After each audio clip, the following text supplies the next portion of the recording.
Hello everybody and welcome to Forza Football TV on location somewhere in Milan. Don't know where. Vieri, do you know where we are? Never been here before actually. Some stadium in the middle of nowhere, I think. We're at the San Siro, obviously, because there's a football match happening here on Sunday evening. It's Inter against Milan, the Derby della Madonnina. So we are going to have a wee chat about it on location. Now, Vieri, the first thing I want to kind of talk about is the fact that this seems more like it's a more important derby than recent years, given that Milan have spent a lot of money, Inter have spent a bit of money. Inter are doing well this season, Milan maybe not so well. It seems like there's a bit more prestige in this game. What do you think? Well, you're talking about a game between a team that's second in the league, Inter, and that hasn't happened very recently. In the past years, all the recent derbies have been between a team that's 6th against 7th. Europa League qualification yes, fights. Exactly. Whereas now we're talking about a potential Scudetto challenger and a team that obviously has spent a lot of money in the summer. It's been a complete revolution. As you mentioned, there's a coach that's risking it a little bit, Montella, and of course it's maybe already one of the last chances for Milan to catch up. Yeah, possibly. I mean, I think if Milan lose this game, they'll be 10 points behind Inter, which is huge. It is, especially this early in the season. Would you have said it?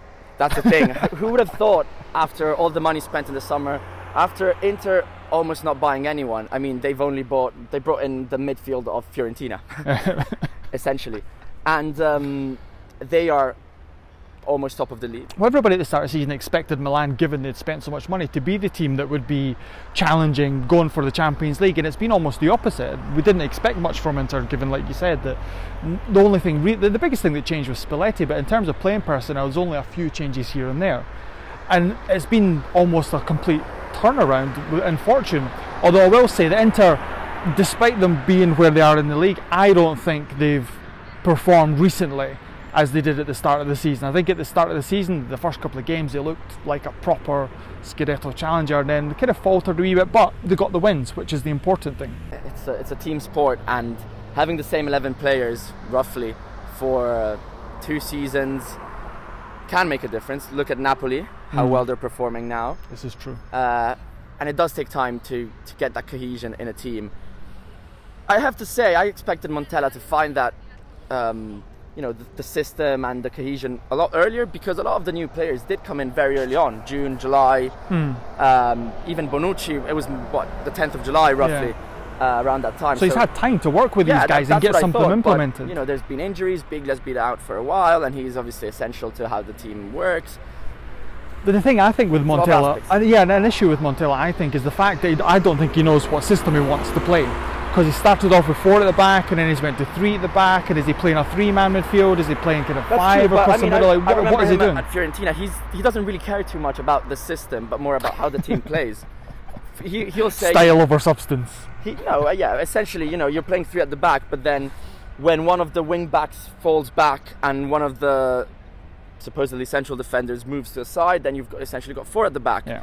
So the team spins around and can change throughout the game depending on the opponent, how the opponent changes itself, and of course how the game is going. So there's more than just this linear aspect of I'm playing 3 at the back and that's it.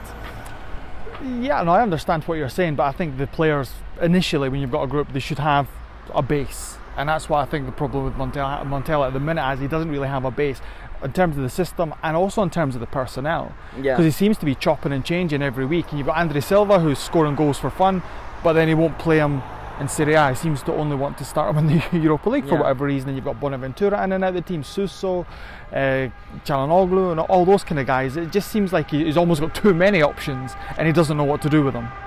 Well, yeah, that's one of the things, and that's why he should probably stop experimenting so much and try and give the same formation 2-3 games in a row, maybe risking losing some points, but possibly a more long-term solution rather than, as you said, trying out different things every week, and then it might go well one week, but then he changes it the following week, and then it doesn't work anymore. And on the other side, you have a manager, Spalletti, who's found his best 11, apart from the number 10 position, which has seen Brozovic and João Mario. Epic Brozo, all you need, you just chuck Epic Brozo in and it'll all be fine, everything will work out.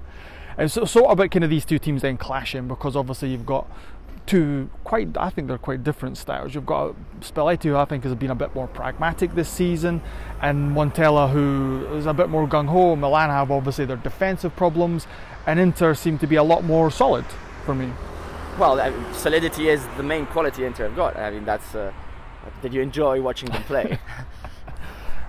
Sometimes. When Epic Brozo's on, it's great. When Epic Brozo's on, or when Skriniar decides to go up the park and decide he's a striker for whatever reason. I think Skriniar is, in one person, what Inter have been so far this season. Extremely solid and, essential. He does what's needed. They get the goals. They don't even sit back. They kind of just control the game without risking too much. That's what I've seen. Even when you see them live, you really get that idea. I've been at the San Siro for the game against Spal, against Fiorentina, and Inter kind of always seemed in control, apart from 10-15 minutes in the game, which you expect it from a team who've done so badly last season. Yeah, and Milan have been almost the same, but the results have gone the opposite kind of way. Like especially against Roma, for most of that game, they were the team that was in control, and then Dzeko scored, and then that was it. You just seen that almost the character, the belief in the side just almost collapsed after that, and Roma just took it easy after then, and the same against Sampdoria as well. There just seemed to be a lack of personality almost, is the only thing I can really think of, just something mental that isn't quite right. You're talking about a lot of players that last season were fighting against relegation. I'm thinking Ricardo Rodriguez himself, Musacchio. You're talking about players who are young, who have done maybe 6 months to a season at a very high level, but that's it. Kessie.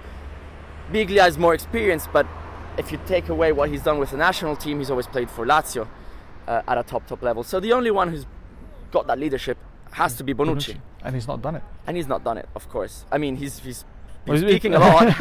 But the performances and the way he seems on the pitch, and for Italy or for Milan, it just seems like he's not 100% switched on for me, for whatever reason that may be. But it just seems like he's not the Bonucci that everybody expected.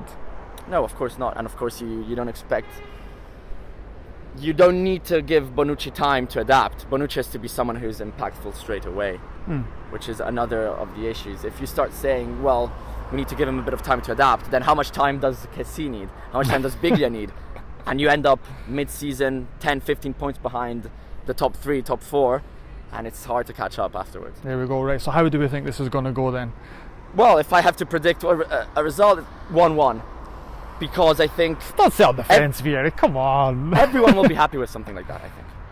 Yeah, but we don't want to keep people happy. We want to annoy people. No, but if Spalletti and Montella are drawing and it's 20 minutes left, we are in Serie A, They'll be like, see, I think Inter are going to win this, because this season, if you look at Inter at home, they've won every single home game.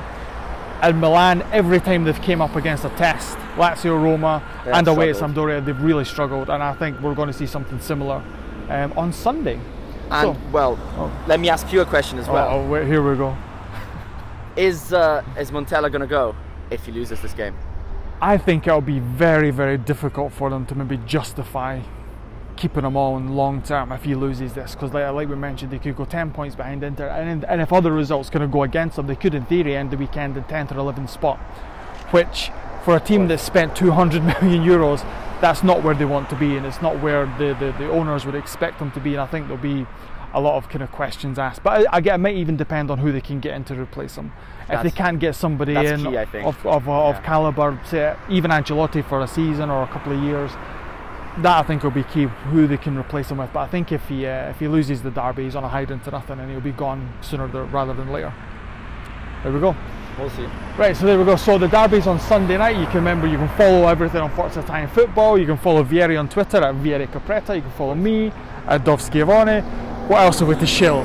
Go on to patreon.com and patreon.com/Forza Italian Football. You can leave us a little donation if you want. It's lovely.